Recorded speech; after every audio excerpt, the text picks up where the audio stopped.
Bismillahirrahmanirrahim. Assalamualaikum warahmatullahi wabarakatuh.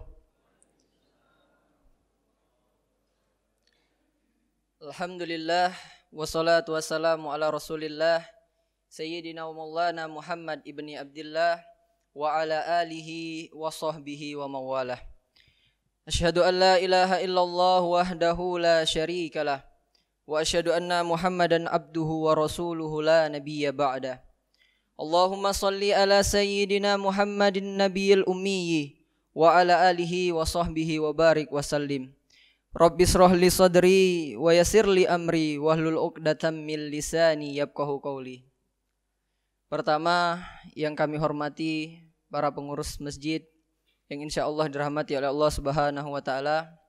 Kemudian yang kami hormati Bapak Ibu jamaah salat Isya dan tarawih yang insya Allah dimuliakan oleh Allah Subhanahu wa taala, yang tidak bisa saya sebutkan satu persatu namun tidak mengurangi rasa hormat saya. Pertama dan yang paling utama, tentunya marilah senantiasa kita tak lupa menghaturkan rasa puji syukur atas kehadirat Allah Subhanahu wa taala, yang mana pada kesempatan malam hari ini tidak kerasa kita sudah memasuki bulan Ramadan yang ke berapa Ibu Bapak? Ke-14. Sudah 14 Ibu Bapak. Tak kerasa setengah perjalanan sudah hampir kita lewati. Maka para sahabat Rasulullah SAW ketika mereka hendak melaksanakan bulan suci Ramadan, maka 6 bulan sebelum bulan suci itu datang, mereka sudah mempersiapkannya. Dan alhamdulillah hari ini Allah berikan kesempatan untuk kita untuk bertemu dengan bulan suci Ramadan.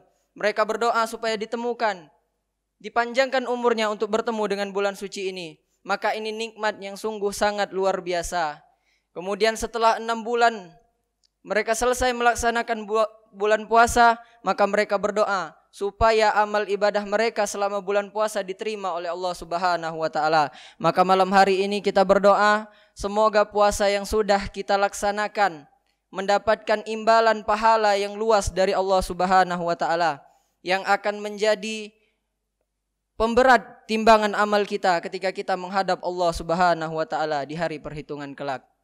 Salawat beserta salam juga senantiasa selalu kita haturkan kepada junjungan kita Nabi besar Muhammad sallallahu alaihi wasallam, baik kepada para keluarganya, sahabatnya, dan semoga kita semua yang hadir di sini khususnya mendapatkan syafaat dari beliau. Amin ya rabbal alamin.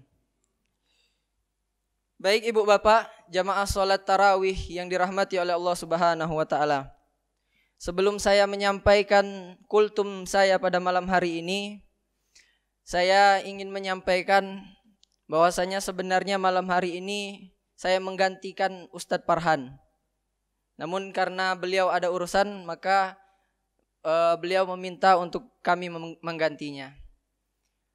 Nama kami Perdiko Arif. Masih muda Bapak Ibu, umur kami 21 tahun. Jadi apa yang ingin kami sampaikan nanti tidak ada sedikit pun niat untuk menggurui. Karena dari umur dan ilmu jelas kami tinggal jauh dari Bapak Ibu sekalian. Oleh karena itu kalau ada kesalahan nanti mohon kami dimaafkan. Baiklah Bapak Ibu jamaah salat tarawih yang dirahmati oleh Allah Subhanahu wa taala. Pada kesempatan malam hari ini saya akan menyampaikan kultum singkat tentang 3 golongan orang-orang yang merugi di bulan suci Ramadan. Tentunya kita ketahui bahwasanya bulan suci Ramadan adalah bulan yang mulia, di mana Allah Subhanahu wa taala melipat gandakan amal kita. Allah buka pintu ampunan bagi umat manusia seluas-luasnya. Namun pertanyaannya Bapak Ibu, apakah semua yang berpuasa itu mendapatkan kemuliaan di bulan suci Ramadan? Jawabannya tidak. Tergantung bagaimana dia melaksanakan bulan suci Ramadan. Oleh karena itu ada 3 golongan yang tidak mendapatkan apa-apa di bulan suci Ramadan. Yang pertama adalah seseorang yang berpuasa namun tidak didasari dengan ilmu. Banyak barangkali di antara kita yang berpuasa hanya sekedar menahan makan dan haus saja. Mereka menganggap bahwa yang membatalkan puasa hanyalah sekedar makan dan minum. Padahal lebih dari itu, ada banyak hal-hal yang dapat mengurangi bahkan membatalkan ibadah puasa kita. Salah satu contohnya adalah berhubungan suami istri di siang hari. Boleh ibu bapak laksanakan hubungan suami istri, tapi tidak di siang hari. Laksanakan di malam hari, tidak apa-apa. Kemudian muntah barangkali. Ada adik-adik yang muntah dengan sengaja. Dia sengaja memasukkan tangannya ke dalam mulut sehingga menyebabkan dia muntah. Maka itu membatalkan puasa.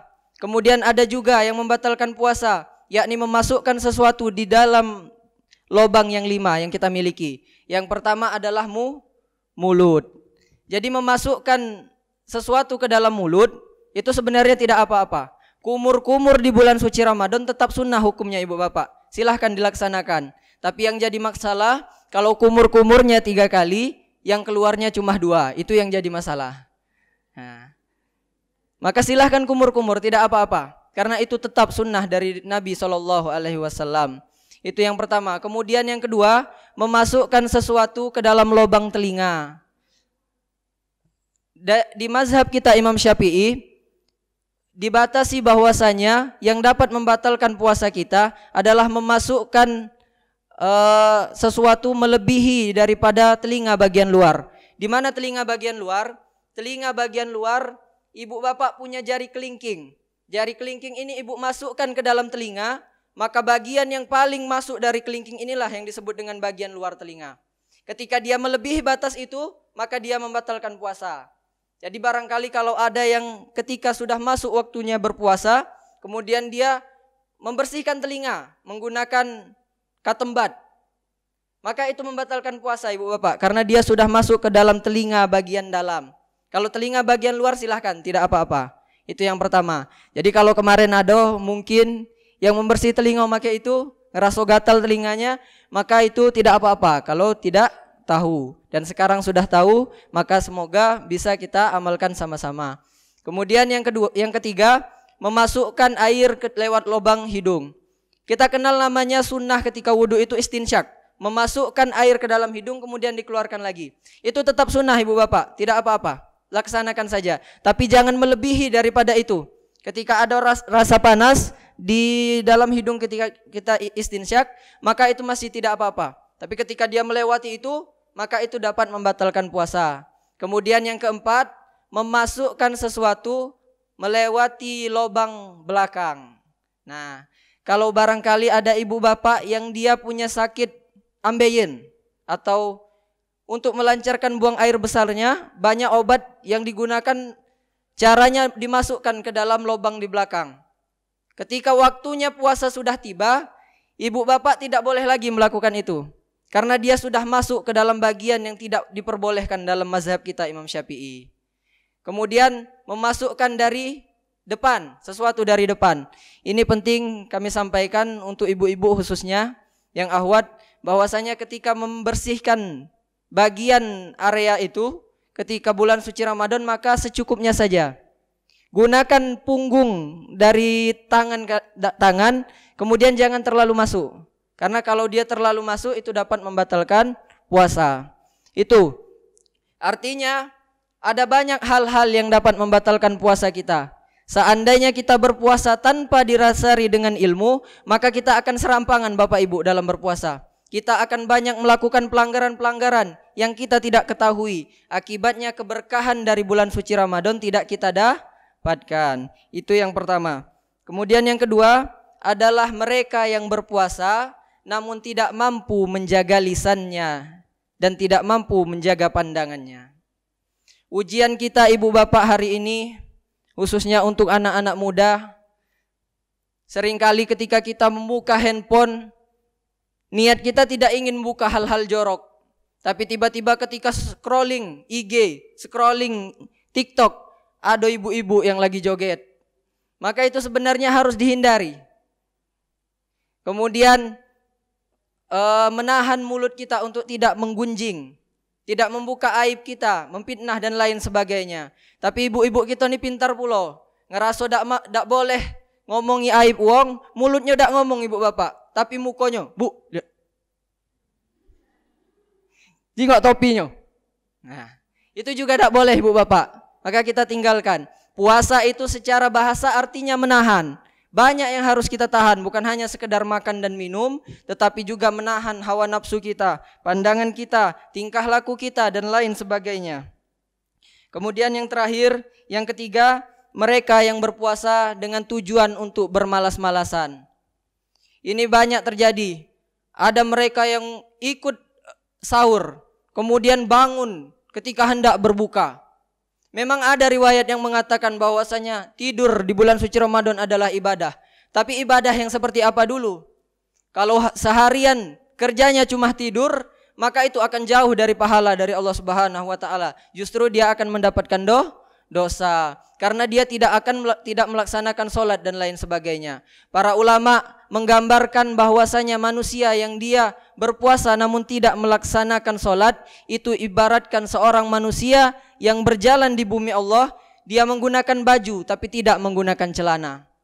Bajunya adalah puasa, namun celananya tidak ada karena dia tidak melaksanakan solat. Maka ibu bapak, mungkin ini saja yang bisa kami sampaikan pada kultum singkat pada malam hari ini. Artinya banyak hal-hal yang perlu kita perhatikan dalam melaksanakan ibadah puasa ini. Semoga puasa yang kita telah laksanakan itu mendapatkan pahala dari Allah Subhanahu wa taala. Kami akhiri dengan billahi taufiq wal hidayah. Wassalamualaikum warahmatullahi wabarakatuh.